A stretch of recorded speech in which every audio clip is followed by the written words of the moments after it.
Alright guys, so the US House of Representatives just officially passed a bill that would essentially ban TikTok unless the parent company ByteDance sells the social media platform. So let's get into some of the details here, and then I'll give you guys my top line view of all of this. They say the House of Representatives on Wednesday passed a bill that would lead to a nationwide ban of the popular video app TikTok if its China-based owner doesn't sell its stake, as lawmakers acted on concerns that the company's current ownership structure is a national security threat. They say the bill, passed by a vote of 352 to 65, now goes to the Senate, where they say that its prospects are unclear, but clearly an overwhelming vote here in the House of Representatives. They say TikTok, which has more than 150 million American users, so basically like half the country, is a wholly owned subsidiary of the Chinese technology firm ByteDance. And the lawmakers' argument is basically that ByteDance is beholden to the Chinese government, which could demand access to the data of TikTok's consumers in the United States anytime that it wants. And the worry stems from a set of Chinese national security laws that compel organizations to assist with intelligence gathering. Okay, so here were the top line votes. It was about 50 Democrats and 15 Republicans who voted against this ban. So some notable names here that I recognize at least. You had, Biggs, you had Bowman, you had Cory Bush, you had Castro here. Clyburn actually voted against it, kind of surprising there, but also Gates and Gallego and, Marjorie Taylor Greene from my home state of Georgia, unfortunately. You also had people like Sheila Jackson Lee and Pramila Jayapal, Ro Khanna, Barbara Lee, a bunch of different people here, Alexandria Ocasio-Cortez, Ilhan Omar, Jerry Nadler. So, it was a pretty, wide-ranging group of Democrats plus a handful of Republicans who voted against this, and good for them, because honestly, I think that this bill is utter and complete bullshit, okay? Not only are we talking about a social media platform here in TikTok that's used by half the country at this point, but essentially what this boils down to is not really a national security threat. What we're talking about here is just a continuation of like Cold War II electric boogaloo, but instead of it being the Soviet Union that the United States is up against, it's now the big bad, Chinese Communist Party that the US is up against. And this is just a continuation of that hysteria and fear-mongering. Because if you genuinely cared about protecting Americans, privacy and rights to their data, you could just bring a bill that enshrines the American people's ability to have ownership over their data. Unfortunately, that would also require cracking down on companies like Google and Facebook and other, massive multi-billion-dollar companies that own these major social media platforms. And you would have to also eliminate their ability to use and abuse and profit off of all of our personal data. That's a bill that I could actually get behind. But if you're just singling out TikTok as if there's something like uniquely terrifying or scary about it. I don't know about you guys, but I personally don't care much more if the Chinese government has access, hypothetically to some of my data, than I would care if the US government has the same backdoor access to my data, or that any of these US based companies have access to my data. You should be passing bills to protect American data rights, but this is clearly not what that is actually about, okay? So what is it actually really about? Well, personally, I think that it has a lot to do with the fact that, again, there's a significant amount of young people who are on this app, who use it on a daily basis, who get a lot of their political information from this app. Now, I personally wouldn't recommend you get all of your news from TikTok, but although I do have many disagreements with some of the shit that I see on TikTok, some of it gets pretty wild, let's be honest about it, but a lot of the other people that I know on TikTok produce really good content, right? You'll get perspectives on things like, Israel and Gaza that you wouldn't get from mainstream sources. And so a lot of people have, significant influence on this social media platform in a way that's not as controllable for the US government to warp the perspective of the American people. And so I think that has a lot to do with this. Here from NBC News, critics renew calls for a TikTok ban, claiming that the platform has an anti-Israel bias.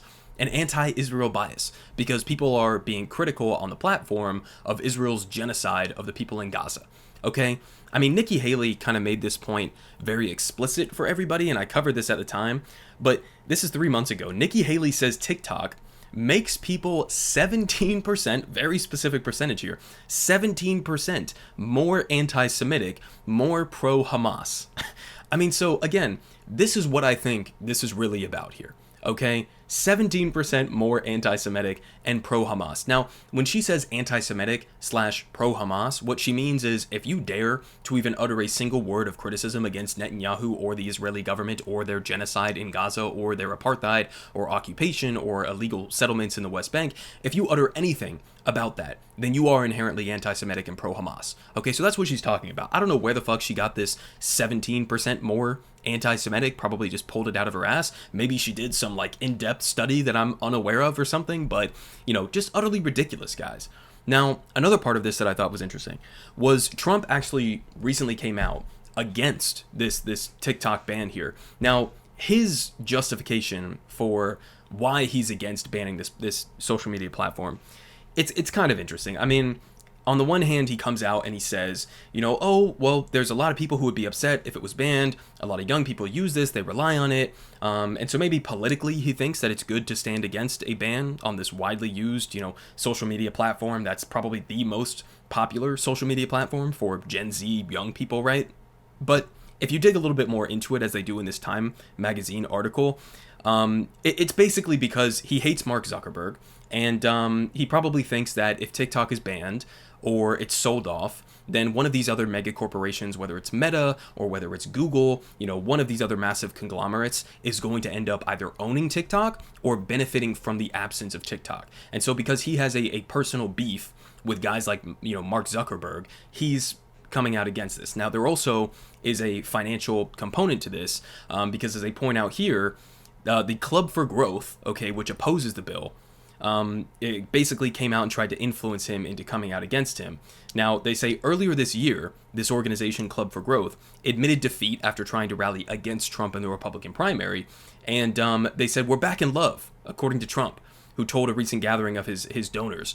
They say that the group opposes the bill, mirroring the position of one of its benefactors, billionaire Jeff Yass, whose investment in the company owns 15% of ByteDance. So that's worth billions and billions of dollars there.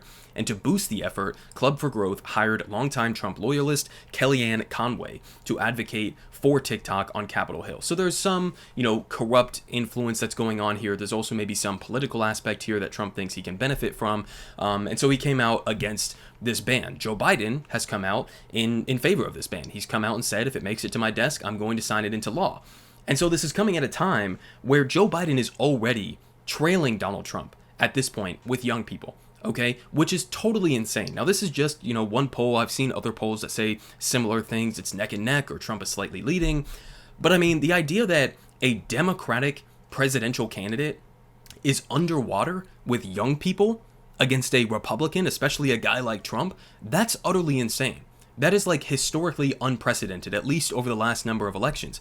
They give some details here. I mean, back in 2020, 61% of voters younger than 30 supported Biden, with only 36% supporting Trump. And then, according to this new poll that just came out, 60%, or sorry, this is back from that CNN's exit poll, also found that 60% of voters in that age group backed Biden, with 66 or 36% backing Trump. Now, this poll that they're talking about in this article, 51% of voters younger than 30 plan to vote for Trump, and 45% plan to vote for Biden. So in this specific poll, it's just one poll, granted, Trump has a 6% lead over Biden with young people. That's completely insane. Now, obviously, there's a bunch of different reasons why young people have started to abandon Biden over the last couple of months, especially with his endless, undying support for Israel's genocidal war on Gaza.